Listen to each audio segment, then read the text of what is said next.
Yo guys, welcome back to my channel ya.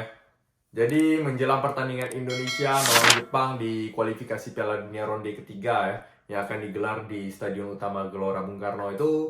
Jadi kita ada trivia dulu nih ya tentang bagaimana perbedaan jomplangnya tim nasional Indonesia dengan tim nasional Jepang ya. Sebagaimana yang kita ketahui ya, Jepang itu sekarang berada di peringkat 1 Asia atau berada di peringkat 15 dunia ya. Sedangkan Indonesia saat ini secara ranking FIFA aja kita berada di peringkat 130 dunia ya.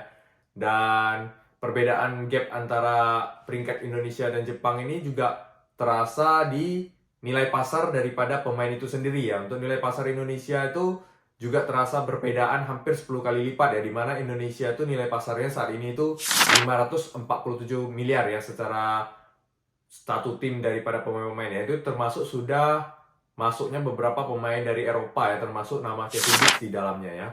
Sedangkan untuk nilai pasar daripada timnas Jepang sendiri itu sekarang di harga 5 triliun ya. Jadi harganya itu 10 kali lipat ya daripada timnas Indonesia dan timnas Jepang ya. Dan di antara nilai pasar tersebut ada 5 pemain yang memberi kontribusi nilai pasar tinggi ya. Ada top 5, saya akan membandingkan top 5 pemain Jepang dan top 5 pemain Indonesia ya secara nilai pasar ya. Di peringkat kelima di Indonesia itu ada JIJ ya dengan nilai pasar 43,45 miliar ya. JIJ ini adalah back daripada pernah bermain di Eindhoven, Go Ahead Eagles, dan Venezia ya. Sedangkan untuk tim nasionalnya kemarin JIJ ini belum pernah membela timnas Belanda sama sekali ya. Jadi ketika berpindah federasi ke tim nasional Indonesia ini memberi nilai pasar tersendiri juga untuk tim nasional Indonesia ya. Lalu di peringkat 4 itu ada Kelvin Verdong ya. Harganya ini sama dengan JIJ ya, yaitu 43,45 miliar ya. Dan JIJ ini ada pemain back ya, back kiri yang pernah bermain di Feyenoord, FC Twente bersama Max Hilker dan sekarang bermain di klub Nijmegen di Eredivisie ya. Dan untuk secara timnas juga Verdong ini pernah memperkuat Belanda U17, U19 dan U21 ya sebelum akhirnya pindah ke tim nasional Indonesia ketika senior ya gitu. Lalu di peringkat 3 adalah sang profesor ya, The Tom Hailey ya, dengan nilai pasar 52,14 miliar ya. Ini pemain tengah flamboyan yang udah melanglang buana lah, bermain di beberapa klub ya, termasuk pernah bermain di Lecce, pernah bermain di ADO Den Haag, di Breda dan Heerenveen, terakhir bermain di Almere City ya di musim ini ya. Dan Tom Hailey juga untuk level internasionalnya juga udah banyak ya. Pernah memperkuat timnas Belanda ya dari kelompok umur U15, 16, 17, 19, 20 dan 21. Jadi secara pengalaman internasional di tingkat kelompok umurnya udah lengkap semua ya.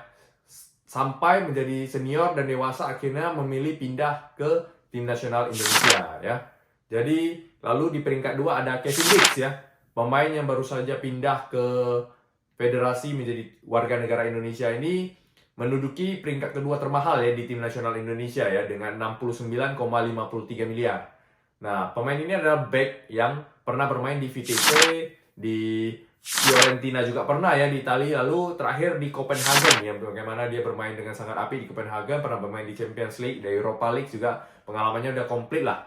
Untuk secara tim nasional juga Kevin Dix ini sangat aktif ya di kelompok junior ya, dimana dia pernah memperkuat tim Belanda U19, 20 dan 21 ya, namun untuk senior belum pernah dipanggil dan akhirnya memilih untuk pindah federasi ke tim nasional Indonesia ya. Dan untuk pemain termahal di Indonesia ya, seperti teman-teman pasti udah pada tahu ya, dia adalah Max Hilgers ya, back tengah yang sekarang bermain di FC Twente ya. Dan Max Hilgers ini memiliki nilai pasar 173,82 miliar ya. Ini termasuk tinggi ya, mungkin udah bisa menutupi sebagian besar klub dan negara yang di Asia Tenggara ya. Tapi kalau dibandingkan di Jepang dia belum ada apa-apanya ya dengan nilai pasar 173,82 miliar ini ya. Dan dia pernah bermain untuk Belanda di U21 ya. Jadi setelah itu dia pindah ke warganegaraan ya, akhir-akhir ini menjadi warga negara Indonesia ya. Jadi itu 5 pemain termahal yang ada di Indonesia saat ini ya, yang menjadikan Indonesia ditambah dengan pemain-pemain lain menjadi total nilai pasar itu di 547 miliar. Lalu bagaimana dengan Jepang ya? Nah, Jepang ini memiliki nilai pasar 5 triliun ya, 5 triliun. Jadi itu 10 kali lipat daripada nilai pasar yang dimiliki oleh Indonesia. Ini wajar ya, karena rata-rata pemainnya itu bermain di luar negeri ya, dengan fasilitas dan infrastruktur yang lebih bagus tentunya ya, dan menghasilkan pemain-pemain yang sekarang ada di Eropa, di Belanda, di Inggris, di Spanyol, dan di mana-mana tersebar pemainnya, khususnya di Jerman ya. Di Jerman itu paling banyak pemain daripada timnas Jepang ini. Namun, saya sudah merangkum 5 pemain termahal yang ada saat ini yang memperkuat tim nasional Jepang melawan Indonesia ya. Di urutan kelima itu ada Ritsu Doan ya. Ritsu Doan ini nilai pasarnya 312,87 miliar ya. Dan pemain ini adalah sayap yang pernah bermain di Gamba Osaka, habis itu ke Groningen, ke PSV, dan ke SC Freiburg saat ini ya. Dan untuk skala tim nasional juga, dia sudah memperkuat Jepang dari usia U16, 19, 20 hingga 23 ya. Jadi seorang Ritsu Doan aja sudah hampir menutupi setengah dari pemain termahal dari Indonesia tadi yang saya sebutkan ya. Dengan nilai pasar Ritsu Doan ini 312,87 miliar ya. Di peringkat keempat ada Kamada ya, Daichi Kamada. Pemain ini memiliki nilai pasar yang sama dengan Ritsu Doan yaitu 312,87 miliar ya. Pemainnya ada gelandang yang pernah bermain di Sagan Tosu, timnya di Jepang, lalu dia pindah ke Eintracht Frankfurt di Jerman, sebelum akhirnya dia pindah saat ini di Lazio ya. Nah, pemain ini juga pernah membela Jepang di kelompok umur ya, di U21 dan U23 ya. Lalu ada di peringkat ketiga ada pemain yang terkenal juga, yaitu Takumi Minamino ya. Pemain ini memiliki nilai pasar 347,63 miliar ya. Pemainnya adalah gelandang yang pernah bermain di Cerezo Osaka, Red Bull Salzburg, bahkan ke Liverpool ya, di mana kita mendapat atensi besar ya, di mana ada pemain Jepang bermain di Liga Inggris di Liverpool ya. Namun kurang berkembang sehingga akhirnya dia pindah ke AS Monaco dan ini mulai kembali menunjukkan performnya di AS Monaco ya. Untuk tingkat internasional sendiri dia pernah membela Jepang di U17 dan U20 dan pernah ikut di Olimpik ya. Jadi dia menjadi pemain yang pernah bermain di Olimpik bersama Jepang ya. Nah, di peringkat 2 ada siapa di Jepang? Di peringkat 2 ada Mitoma ya. Mitoma ini sekarang pemain yang berada di Brighton Hove and Albion ya, dengan nilai pasar 782,17 miliar ya. Kaoru Mitoma ini ada gelandang yang pernah bermain sebelum di Brighton, dia bermain di Kawasaki Frontale ya. Lalu untuk secara internasional dia juga pernah memperkuat Jepang U21 dan U23. Saat ini menjadi salah satu pemain terkenal lah karena dia bermain di Liga Inggris dan namun penampilannya sangat luar biasa dan memberi decak kagum kepada para pemain-pemain dan para penonton ya, di mana dia berada di sayap kiri dan sering membawa pressure ya, bola bawa ke dalam gitu ya. Jadi ini pemain yang sangat luar biasa juga ya, Kaoru Mitoma. Dan di peringkat pertama Jepang itu yang memberi kontribusi yang pemain termahal di Jepang itu sekarang ada Takehisa Kubo ya. Pemain muda dari Jepang ini ya.